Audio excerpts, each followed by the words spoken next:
that nothing was marked classified at the time I sent or received it. Our investigation found that there was classified information sent. There was nothing marked classified on my emails, either sent or received. There was classified material emailed. I thought it would be easier to carry just one device for my work and for my personal emails instead of two.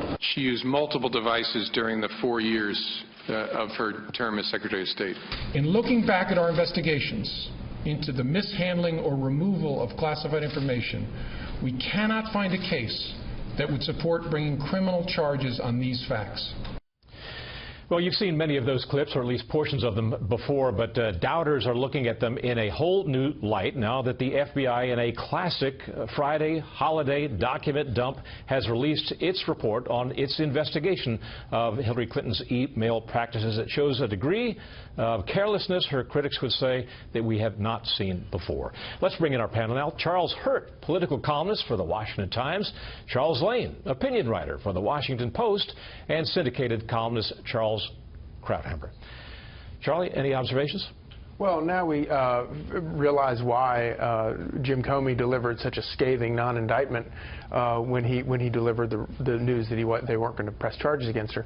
But you know, this is a real problem for Hillary Clinton. You know, if she's going to be running a campaign as, you know, I might be the dishonest one, or I might be dishonest, I might be, you know, have been around forever, but I'm the competent one.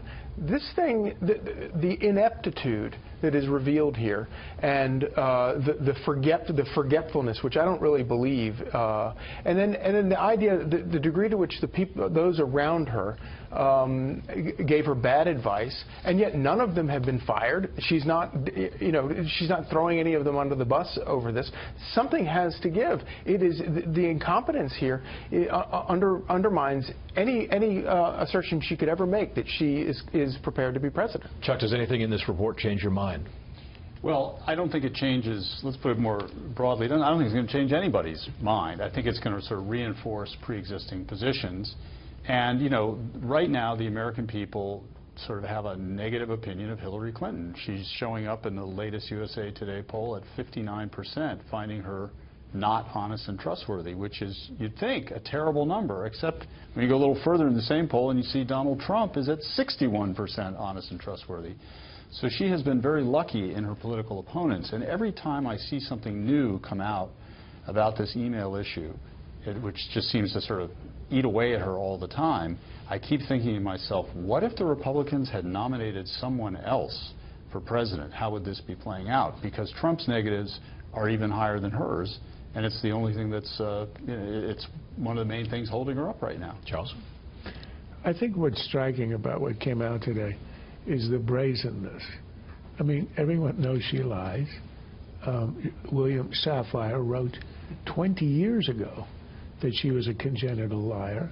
So we've had 20 years of lies in the interim. But when you remember that she said originally she did it for convenience and said it with a straight face, now it turns out that she had 13 devices. She didn't want to carry 2, but she actually had 13, many of which, I think most of which, are in fact unaccounted for. But in the end, I think what's going to hurt her, yes, it reinforces the idea of her being untrustworthy, living by a different set of rules. But that's known. I think it's baked in. I think the effect of this is that nothing can penetrate out of her campaign into the general public about who she is, what she stands for, and what she would do as president. There's no message. This is completely smothering her campaign. Can anybody remember anything she has said or done in the last week or 2 or 3 since the convention that has been news other than some new leak, some drip, or some weak campaign response to yet another piece of news? You talked about the brazenness of it. Let's delve into a little bit of it. Full screen number 1. This shows the carelessness here and the propensity for being subject to hacking.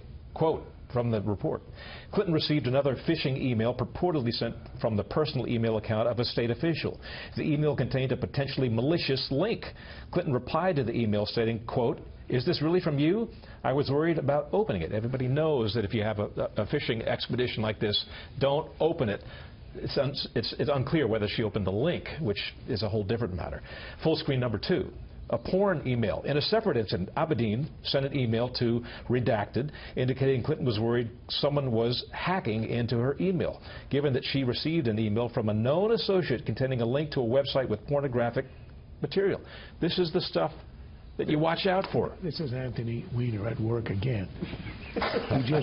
That's not what I meant. He mislabeled the email address. He's done that before.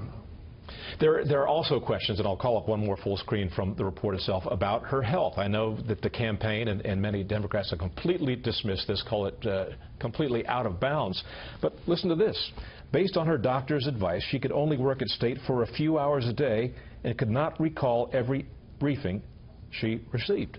That was apparently during December of 2012, and that's been known. They've talked about that. I learned all about that on Twitter today myself.